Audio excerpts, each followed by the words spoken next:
ലോക്സഭാ തെരഞ്ഞെടുപ്പ് ദിവസം ബി.ജെ.പി. നേതാക്കൾക്കെതിരെ ഇറക്കിയ വ്യാജ വീഡിയോയുടെ ഉറവിടം കണ്ടെത്തുക, കുറ്റക്കാർക്കെതിരെ ശക്തമായ നടപടികൾ സ്വീകരിക്കുക തുടങ്ങിയ ആവശ്യങ്ങൾ ഉന്നയിച്ചുകൊണ്ട് എൻ.ടി.എയുടെ നേതൃത്വത്തിൽ വടകര ഡിവൈഎസ്പി ഓഫീസിലേക്ക് മാർച്ച് നടത്തി. March BJP. സംസ്ഥാന ജനറൽ സെക്രട്ടറി എം.ടി. രമേശ് ഉദ്ഘാടനം ചെയ്തു. വികസന രാഷ്ട്രീയം പറയാതെ ഇരു മുന്നണികളും വടകരയിൽ വ്യാജമായ വീഡിയോകൾ ഇറക്കി ജനങ്ങളെ കബളിപ്പിക്കുകയായിരുന്നു എന്ന് ബി.ജെ.പി. സംസ്ഥാന ജനറൽ സെക്രട്ടറി എം.ടി. രമേശ് കുറ്റപ്പെടുത്തി. കേട്ടുകേൾവിയില്ലാത്ത വിധം വർഗീയ പ്രചരണം നടത്തിയും പരസ്പരം മത്സരിച്ച് വ്യാജ വീഡിയോകൾ നിർമ്മിച്ച് ജനകീയ വിഷയങ്ങളിൽ നിന്ന് മുന്നണികൾ മാറി നിന്നാണ് പ്രചാരണം സംഘടിപ്പിച്ചത്. വടകരയിലെ ബി.ജെ.പി. നേതാക്കൾക്കെതിരെ തെരഞ്ഞെടുപ്പ് ദിവസം ഇറക്കിയ വ്യാജ വീഡിയോയ്ക്ക് പിന്നിൽ CPM ജില്ലാ നേതൃത്വത്തിന്റെയും പങ്കുണ്ടോ എന്ന് അദ്ദേഹം ചോദിച്ചു.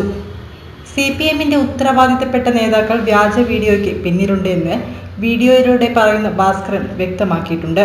അദ്ദേഹം കുറ്റ്യാടി പോലീസ് സ്റ്റേഷനിൽ പരാതി നൽകുകയും ചെയ്തു. സംഭവം നടന്ന 3 ആഴ്ച കഴിഞ്ഞിട്ടും പോലീസ് നടപടി സ്വീകരിക്കാത്തത് CPMന്റെ സമ്മർദ്ദത്തിന് വഴങ്ങിയാണെന്ന് അദ്ദേഹം കുറ്റപ്പെടുത്തി. ഇക്കാര്യത്തിൽ ബി.ജെ.പി. നേതൃത്വം ശക്തമായ ഇടപെടൽ നടത്തുമെന്നും നിയമപരമായും രാഷ്ട്രീയപരമായും ഈ വിഷയത്തെ നേരിടുമെന്നും അദ്ദേഹം പറഞ്ഞു. വ്യാജ വീഡിയോയ്ക്ക് പിന്നിൽ പ്രവർത്തിച്ചവരെ കണ്ടെത്തുന്നതിന് ഏതറ്റം വരെയും ബി.ജെ.പി. പോകുമെന്ന് അദ്ദേഹം മുന്നറിയിപ്പ് നൽകി. UDF-നും LDF-നും ജനങ്ങളുടെ പിന്തുണ സമാഹരിക്കാൻ കഴിയില്ല എന്നുള്ളത് കൊണ്ടാണ് വടകരയിൽ ജനങ്ങളെ മതപരമായി ഭിന്നിപ്പിക്കാൻ വേണ്ടിയിട്ടുള്ള ബോധപൂർവമായിട്ടുള്ള ശ്രമമുണ്ടായത്. വടകര പാർലമെന്റിന്റെ ചരിത്രത്തിൽ ഇത്രയും വർഗീയമായ ചേരിതിരിവുണ്ടായിട്ടുള്ള കാലഘട്ടം ഉണ്ടായിട്ടുണ്ടോ? തിരഞ്ഞെടുപ്പിന് നേതൃത്വം നൽകുന്ന പാർട്ടികളും മുന്നണികളും മത്സരിക്കുന്ന സ്ഥാനാർത്ഥികളും അവരെല്ലാവരും പരസ്പരം മതത്തിന്റെ പേര് പറഞ്ഞുകൊണ്ട് വോട്ട് പിടിക്കുന്ന ഒരു കാലഘട്ടം വടകരയുടെ ചരിത്രത്തിൽ ഇതിനും എപ്പോഴെങ്കിലും ഉണ്ടായിട്ടുണ്ടോ? എത്രയോ തെരഞ്ഞെടുപ്പുകളെ അഭിമുഖീകരിച്ചത് അതിജീവിച്ചതുമല്ല വടകരയിലെ ആളുകൾ. ഇതിനേക്കാൾ വലിയ രാഷ്ട്രീയ പോരാട്ടം വടകരയിൽ ഉണ്ടായിട്ടുണ്ടല്ലോ. ഈ പ്രാദേശിക രാഷ്ട്രീയത്തെ മാറ്റി നിർത്തിക്കൊണ്ട് മതത്തെയും വർഗീയതയും കൂട്ടുപിടിക്കാൻ LDF-ഉം UDF-ഉം തയ്യാറായത്. ആരും മോശക്കാരല്ലല്ലോ. രണ്ടു കൂട്ടരും പരിശ്രമിച്ചത് മതപരമായിട്ടുള്ള ചേരിതിരിവുണ്ടാക്കി തങ്ങൾക്ക് അനുകൂലമാക്കി തെരഞ്ഞെടുപ്പിനെ മാറ്റാൻ വേണ്ടിയിട്ടുള്ളതാണ്.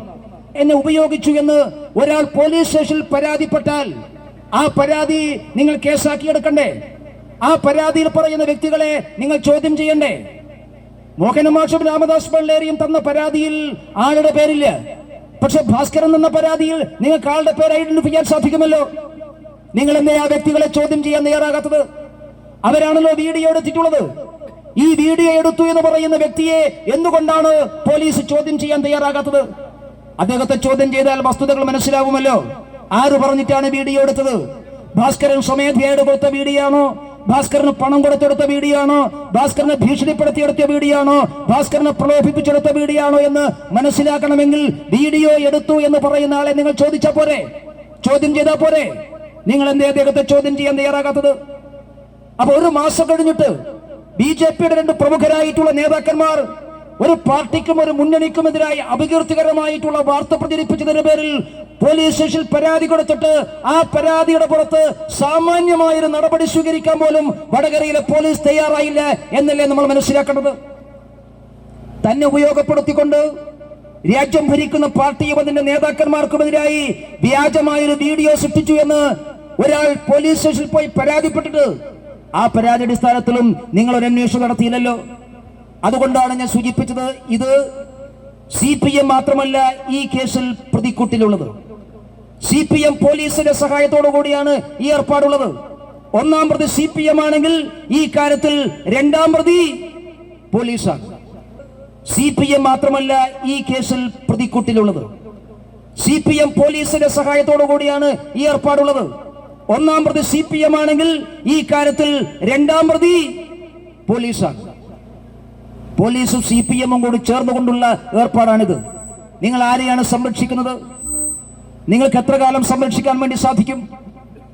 ഇവിടെ ഒരാൾ വീഡിയോ എടുത്തു എന്ന് ഈ പറയുന്ന ഭാസ്കരൻ ഒരാളെ പേര് പറഞ്ഞിട്ടുണ്ട്. ഞാൻ വടകരയിലെ പോലീസ് ഉദ്യോഗസ്ഥന്മാരുടെ എല്ലാ ബഹുമാനപൂർവ്വം പറയുന്നു, നിങ്ങൾക്ക് അദ്ദേഹത്തെ ചോദ്യം ചെയ്യാൻ എന്തെങ്കിലും തടസ്സമുണ്ടെങ്കിൽ അദ്ദേഹത്തെ ചോദ്യം ചെയ്യാൻ ഞങ്ങൾക്കൊരു മടിയുമില്ല. അദ്ദേഹം ഏത് പാതാളത്ത് പോയി വിളിച്ചാലും അദ്ദേഹത്തെ ചോദ്യം ചെയ്യാൻ സാധിക്കും. പിന്നെ നിങ്ങൾ ഇടപെടാൻ വരരുത്.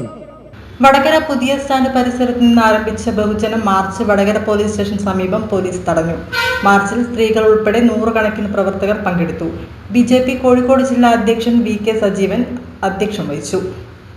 KP Sreesan master, P Sathyaprakash, M Mohan master, TK Prabhakaran master, Ramadas Manaleri, Santhosh കാളിയത്തെ, E Maneesh, CP Sangeetha, P Vijayalakshmi, PP Murali, PP Vyasan എന്നിവർ സംസാരിച്ചു.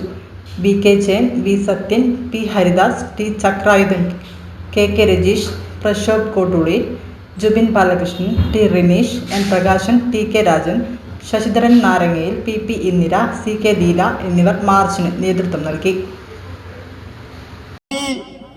തെരഞ്ഞെടുപ്പിനെ അട്ടിമറിക്കാൻ വേണ്ടി തന്നെയുള്ളതാണ്.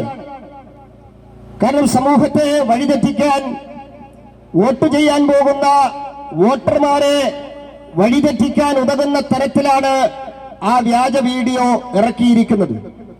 അതുകൊണ്ട് തന്നെയാണ് ഭാരതീയ ജനതാ പാർട്ടി അത് വളരെ ഗൗരവപൂർവ്വം എടുക്കുകയും ആ ദിവസം തന്നെ വൈകുന്നേരത്തിന് മുമ്പ് നമ്മുടെ രണ്ട് പ്രമുഖ നേതാക്കന്മാരും, ഒരാൾ മേപ്പയ്യൂരിലും മറ്റൊരാൾ വടകരയിലും, വളരെ ഗൗരവപൂർവ്വം അതിന് പരാതി രേഖപ്പെടുത്തി. അതോടൊപ്പം തന്നെ സൈബർ വിങ്ങിലും അതിന്റെ പരാതി ഓടിപ്പിച്ചിരുന്നു.